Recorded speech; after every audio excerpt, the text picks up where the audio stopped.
Spider-Man No Way Home was.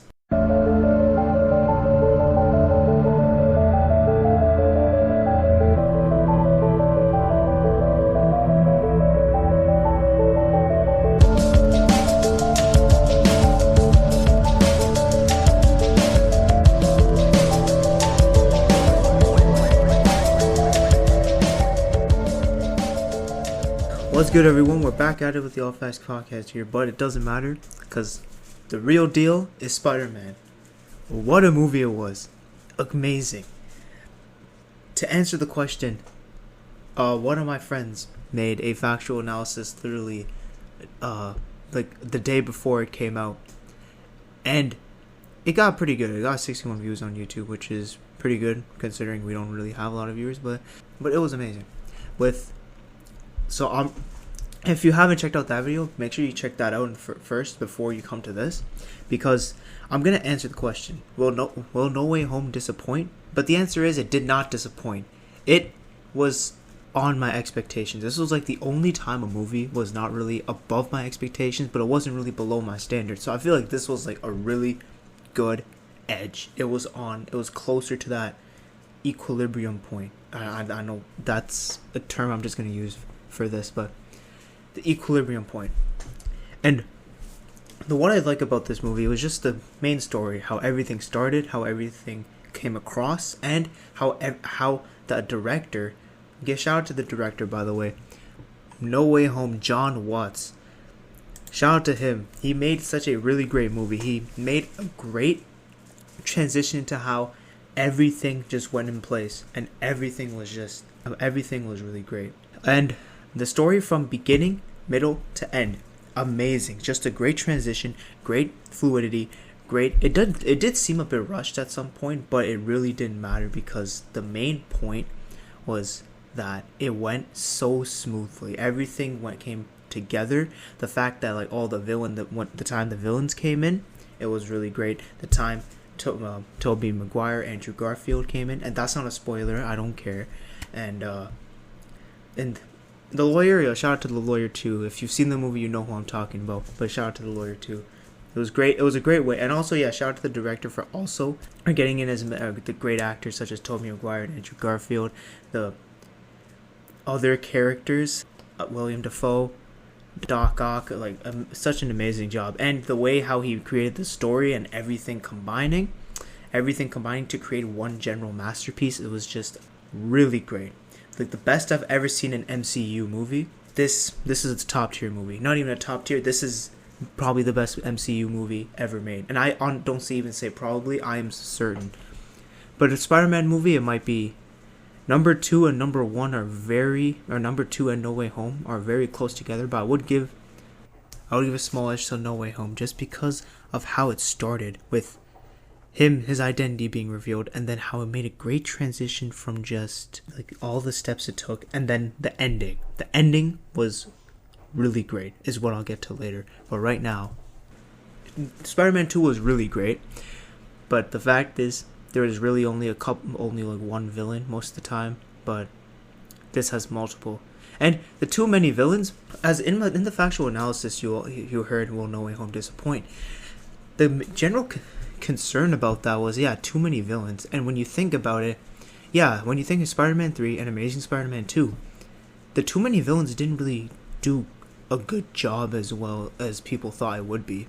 And especially since Jon Watts, who's not known for having movies with too many villains like the Russo brothers did with Endgame, but Jon Watts did a really great job for how all the villains got into the movie, how all the villains with all the great villains in it, such as Green Goblin, Dr. Ock, Sandman, Electro, and Kurt Connors, they all did an amazing job acting, and they all played their roles really well, especially since they are great actors. And too many villains was really a great thing for this movie rather than a bad thing for this movie. This was off the charts. This was off the charts. Also, I really like a great way of how they made iconic references. They made great jokes. A lot of times it was pretty funny. One other point I actually want to throw out there was this was the most hyped theater I've ever been in my life. I haven't been in a theater in about a year since the pandemic, but this theater, every time a villain will show up, everyone will scream. I actually once made a joke, and it's about a Bully Maguire phase. I said at one point of the movie, I said, "I'm gonna put some dirt in your eye," and everyone was laughing. I honestly was laughing too, but it was hilarious. It was just hilarious, and everyone was into the movie. Everyone was cheering, expressing. Everyone was cheering, expressing their thoughts. Everyone was screaming every time. It was all great. It was all a great movie by the end of the day. And key character, Doctor Strange. When I first saw Doctor Strange on the trailer, it says this in the analysis too, it didn't seem to make sense why Doctor Strange would be in this. Or it did make sense, but the fact that Doctor Strange with his superstitious monotone attitude, it seemed very out of place. But then the way how Doctor Strange was played out, the way how Doc Ock, a lot of people have theories about Doc Ock saying that, oh, how come he was fighting Peter, but at the end of Spider-Man 2 he was considered a good guy? If you haven't seen the movie yet, just know that they did a really great job portraying that aspect. If you've seen the movie, you definitely know what I'm talking about, because Dr. Ock was a really great character by the end of the day. And another great thing, it was great humor, as if you watched all of these Spider-Mans, you would get every single reference, you'd get every single catchphrase, you get every single joke. I cannot say anything but praise for this movie. This was the greatest MCU movie ever made, and it definitely deserved the hype, and it was worth it. Especially for me watching it on the premiere the day before it actually came out, it was worth it. One thing that was okay for me, it was that it was kind of predictable in some aspects. Because sometimes I would sit there, when I was watching the movie, and then I would see some part just coming up, and I would be like, oh, this is gonna happen. And I in my head would be like, oh, this is gonna happen, and that's exactly what happened. This wasn't really a great. Well, I know, like, sometimes, like, if you are a huge fan or something, you're gonna tend to get predictions right here and get your theories right here and there. The way how it was presented and the way it was good, I was kind of a bit expecting more from that aspect, but it really didn't matter by the end of the day, just because of how well this movie was set. And I really liked the ending. In the ending, I was a bit skeptical about it, but then I really enjoyed it, because the ending, you realize that Peter Parker and Spider-Man, Peter Parker finally realizes his true identity as Spider-Man, and it reminds me of the very first movie. Like, at the very end, when he goes, with great power comes great responsibility. He finally realizes his new responsibility as Spider-Man as he recalls Uncle Ben's words, but at this time it's going to be more of a different type of thing because of Tom Holland and how everything else in Spider-Man just went. And the ending just really brought it. Really, honestly, it didn't bring tears, but it was a sign of grief, just for the fact that this is the end of Spider-Man. This is Spider-Man as we know him. This is Spider-Man. Great ending, a great way to sum up everything together, especially with all the money. It was definitely worth it. Which was actually like one of the biggest questions I had. One of the quick questions I had was, how can they end all of this? And the ending did sum everything up in a great way. And I'm actually proud. And I'm actually proud to have watched that movie pretty quickly. So the ending was probably the best part of the entire movie. As, like, of course, you have to conclude off in a good way. And this concluded in the best way possible. It reminds you of Spider-Man 1, where Peter Parker says to himself, who am I? I am Spider-Man. And that's exactly how it was a great end off. And it may be a little bit of spoilers came in, because then you might have a prediction then that happens. But also, speaking of endings, the end credit scenes were really good. I remember just waiting there, just waiting for it. And then the end credits came, and then everyone was excited for that.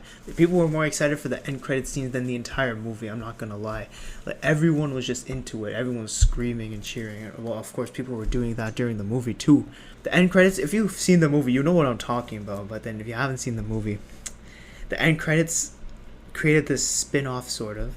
And it was just an amazing it was just a really great way to transition from one great masterpiece to what I think will be another upcoming masterpiece. You'll have to see later on, but we'll see. Well, hopefully it does become. And one thing I actually enjoyed was just the fact that William Dafoe, this might be a little controversial here, but I believe William Dafoe's acting was just the best I've ever seen a character do for a actor do for their own character. That was just insane. It was similar to Heath Ledger in The Joker, but it could be on that level, but I'm not going to say it is. Also, the soundtrack was really good, just because of the fact that they didn't really add some certain music I want them to hear, but plus also they didn't really add some characters I really wanted to see. I really wanted to see some characters, but I'm not going to force anything here. I'm not going to spoil anything here, but yeah, I really wanted to see some characters, but I was kind of disappointed when I didn't see them. So, but the movie was a really great movie, so I can't really think about why I would want to downgrade this movie. So I would say the 5 key aspects to this movie. IMDb rates it a 9.1 out of 10. Rotten Tomatoes aims at 94 out of 10, 94%, which is really great. And this movie will definitely just beat the box office. It's probably already, second best opening day of all time within 121 million 3-day. Okay, this is just insane. 5 key reasons why this movie was just amazing. The best MCU movie of all time. The story, how everything went together was just great. Acting. The acting of each character was the best I've ever seen them in, honestly, their original movies. Tom Holland did a good job as Spider-Man as usual. Zendaya did a good job in MJ. Ned did a really great job as well. That's what we expect from them. Norman Osborn, of course, did some next level tier acting that I thought his Green Goblin and Sam Raimi was good, but holy, in this movie it was just off the charts. Dr. Ock, my guy, my favorite antagonist in the Spider-Man universe. Number 3 is the ending. Peter Parker truly realizes what it means to be Spider-Man. And MCU, the graphics were great. The soundtrack was great. The director did a really amazing job on how everything just went together. I know I've said that multiple times. Then the fifth and final reason is they made a great way of getting iconic references in the movie, iconic phrases, great humor. The graphics, of course, were great because it's an MCU movie. Only MCU can do this. John Watts did a really amazing job of that. So, whether you guys like to see the movie or not, I'm just saying this for the people. That haven't seen it, and you're just listening to this, hoping to think like, okay, what can I expect from the movie? I don't want to set your expectations way too high so that you might think it's a disappointment, but I guarantee even if you set it to the highest of standards, you're gonna not be disappointed because it's gonna reach that level. I guarantee that. Especially me. I was very skeptical about it too, but it happened. So if I were to give a rating for this movie, the best Spider-Man movie ever made, I would normally give Spider-Man 2 a 9.5 out of 10. But the fact is, since I think this is a slightly bit better than No Way Home, slightly bit better than Spider-Man 2, and I can't really give it a 10 out of 10 because there were some stuff that I am very, and maybe I'm just being skeptical and I just want to do that. But the way how this movie, I was able to predict some things. Yeah, I wanted to see certain characters, and I wanted to hear some certain songs actually. But even then, the spin-off, and also I forgot about the end credits, and the spin-off I was talking about was really great. That's also a 6th reason actually why I would say the movie is great. But here it is. My rating is a 9.7 out of 10. 9.7, 9.8. It really doesn't matter. 9.7. A really great movie right there. If honestly, I could honestly say it's a 10 out of 10, but I'm just going to say 9.7 for approximate reasons. But Just name 9.7 just to be approximate, I mean. So, like, in the terms to sum up everything, it was a movie with a great storyline, a movie with great acting, a movie that was pretty funny because if you saw all the Spider-Mans, you'd get all the references and everything that was iconic. You'll definitely remember this for a very long time because I will definitely remember this. You remember how everything went in place. You remember how everything, the story, the plot was just given. And that this was the best MCU movie. And the end credit scene was great. And a great way to end a superhero story. It was just flawless. It was just flawless. From great villains, great heroes, great directors, the livest and the most hype movie theater I've ever been. I will never forget an experience like this. Some of you might not have the same experience as me, but I saw it premiere and it was one of the best experiences I've had in my life. So, anyways, like, thank you for, if you're listening to this, make sure you check out my previous content, or make sure you check out my previous episodes. Make sure you get a listen, and hopefully one day I can just talk about the spoilers and actually give like a full-on analysis of the movie, so without spoiling it, with spoiling it. So, but hopefully by that time you've probably seen the movie. If that's the case, I'm Horace Vicar. This is the All Facts Podcast, and just remember, with great power comes great responsibility.